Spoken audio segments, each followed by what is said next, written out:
Hey guys, how are you doing? Today I will be explaining you how to improve your speaking skills. Please stay with me.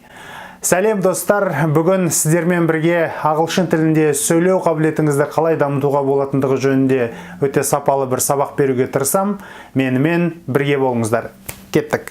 Сонымен достар, ағылшын тілінде сөйлеу мәдениетіңізді дамыту үшін сіздерге ағылшын тілінде сөйлейтін бір орта қалыптастыру өте маңызды нәрсе болып табылады. Немесе орыс тілінде айтқан кезде бұл погружение в языковую среду. Яғни сіздің қоршаған ортаңыздың барлығы сізге ағылшын тілі деп тұратындай дәреже жасау керек болады.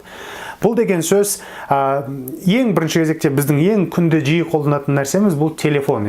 Телефонымызды ағылшын тіліне ауыстырсақ. Бастапқыда түсініксіз, қиын, бұл не деген нәрсе деп арасында настройкаларын білмей қалатын кез болады. Бірақ ол қорқынышты болмасын, өйткені телефонда белгілі бір деңгейдегі сөздердің реті бар. Соларды жатқа біліп алсаңыз, қайтадан орыс тіліне ауыстырып, ағылшыншаға ауыстырып, білмейтін жерлеріңізді есіңізге түсіріп, соның есесіне жаңа сөздерді жаттап алу мүмкіндігіне ие боласыз.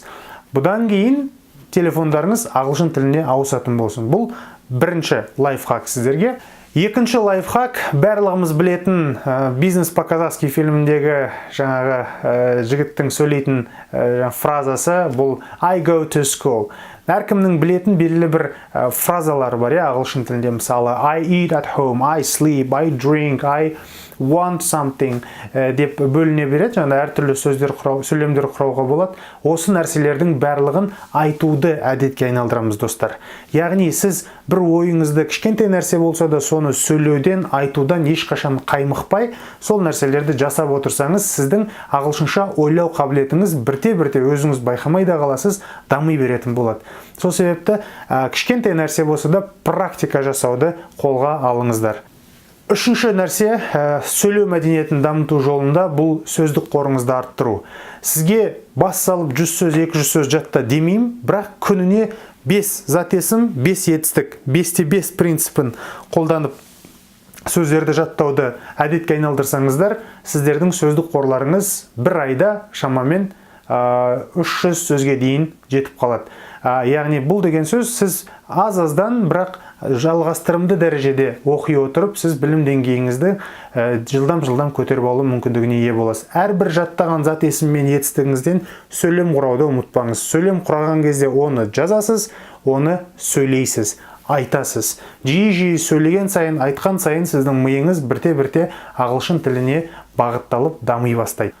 Төртінші ереже, сіздердің қолданып күнделікті өміріңізге енгізу керек нәрсе, бұл кішкентай ғана үйренген грамматика тақырыптарыңызды практика жүзінде қолданыңыздар. Яғни сөйлеңіздер, айтыңыздар, басқа біреуменен бөлісуге тырысыңыздар. Көбінесе біздің қоғамда жаңағыдай адамдар ағылшын тілінде бірден сөйлей салуға, басқа біреудің ойларына қатты тәуелді болады. Яғни біреулер күледі ме екен, біреулер сөйлейді ме екен деген кедергілер адамдарға жаңағыдай ағылшынша тез үйреніп кетуге кедергі жасайтын болады.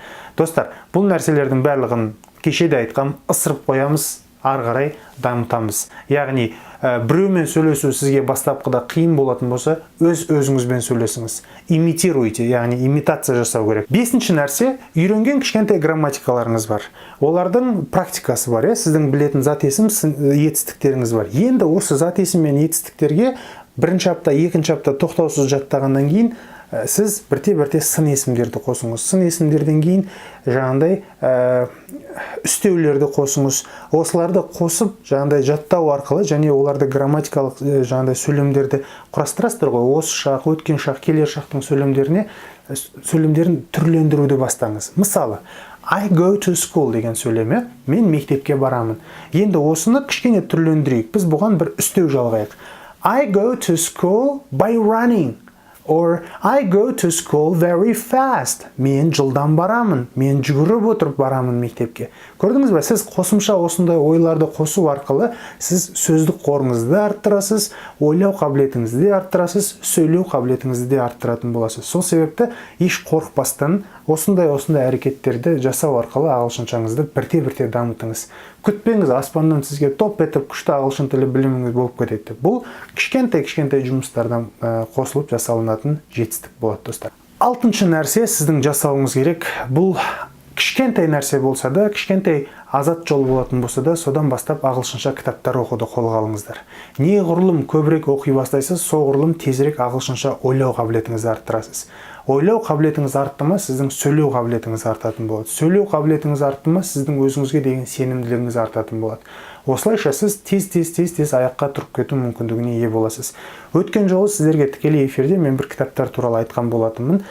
Былай айтады ғой, я рекомендую вам читать такие маленькие книги. Кішкентай кітаптарды оқыңыздар, яғни деңгеймен бөлінген. Бірінші деңгей, екінші, үшінші деңгейге.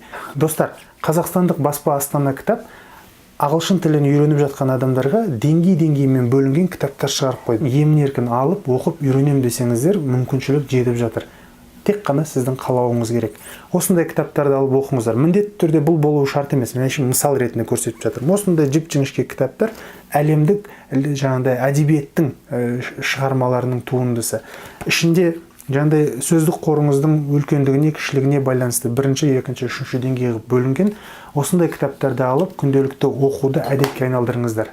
Бір күнде тек қана бір-ақ бет оқуды әдетке айналдырыңыз. Бір бет қана сіз ағылшынша текст оқисыз. Сіз неғұрлым тезірек оқу мәдениетін қалыптастыратын болсаңыз, соғұрлым көбірек ағылшынша үйрену мүмкіндігіне ие боласыз. Келесі нәрсе, достар, YouTube-қа кіріп жатқандарыңыз болса, YouTube-ты жиі көретін болсаңыздар, мүмкіндігінше сол жерден ағылшынша видеоларды бұдан былай көруді әдетке айналдырыңыздар. Мысалы, біреулер спорт жақсы көреді. Мысалы, мен футбол көргенді жақсы көремін. Футбол көрсем де, мен футболды ағылшынша комментариймен көргенім абзал болады. Өйткені неғұрлым көбірек мен ағылшынша сөздерді ести бастаймын, соғұрлым тезірек менің ағылшынша ойлау қабілетім артатын болады, достар.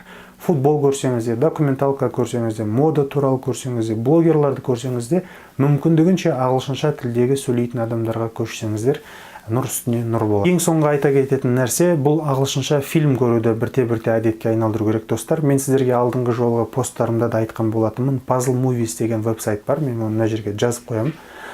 Сол Puzzle Movies деген сайт, мысалы, ағылшынша фильм көруге өте ыңғайлы сайт. Яғни, ол жерде ағылшынша субтитрі және астында орысша аудармасы субтитр ретінде шығып тұрады.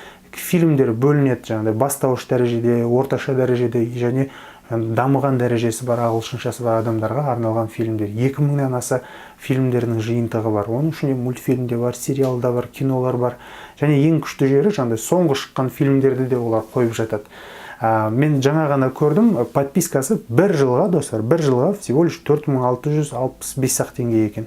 Яғни бір жылға шығатын болсаң, 300 күнге бір күндігі шамамен бір 10 теңгеге айналады, достар. Бұл мүмкіндікті қолданыңыздар. Осындай нәрселерді жаңағыдай өзіңіздің біліміңізге инвестиция жасауды әрқашан әдетке айналдырып үйрене бастаңыздар. Егер де ондай қабілет болған дейін болмаса бойыңызда, сөйтіп жаңағыдай білімдеріңізді одан сайын шыңдаңыздар.